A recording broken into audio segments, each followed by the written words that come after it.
এই যে ভাই এখন টামি টাইম করছে, টামি টাইম দিচ্ছি আমি, ডাক্তার বলেছে দিতে, তাতে খাবারটা হজম হবে, ঘাড় শক্ত হবে।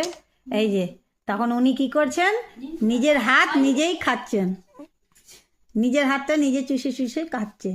বাহ, এই দেখো, আর দেখাতে পারছি না, নিচে দেখে হিসি করে দিয়েছে, হিসি করে।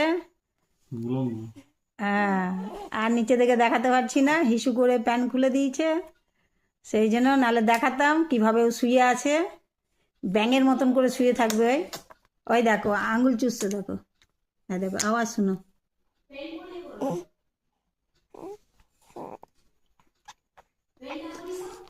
নিজের হাত নিজেই খাচ্ছে চুষে চুষে।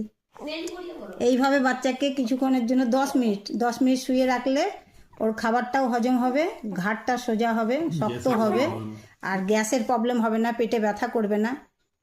এরকম করে ডাক্তার 10 মিনিট করে রাখতে বলছে। একটা নরম বালিশ দিয়েছি, এই বালিশটার উপরে উবুর করে ওকে শোয়ানো আছে। 10 মিনিট হয়ে গেলে ওকে উঠিয়ে নেব। আর দেখো নিজের মনেই আঙুল চুষে চুষে খাচ্ছে। তবে মুখটা সাবধানে রাখতে হবে, দেখতে হবে যেন নাকটাও ফ্রিভাবে আছে, নিঃশ্বাস নিতে পারছে। হয়ে গেছে, আমি এবার উঠিয়ে নেবো, ঘাড় সোজা করে দিচ্ছে।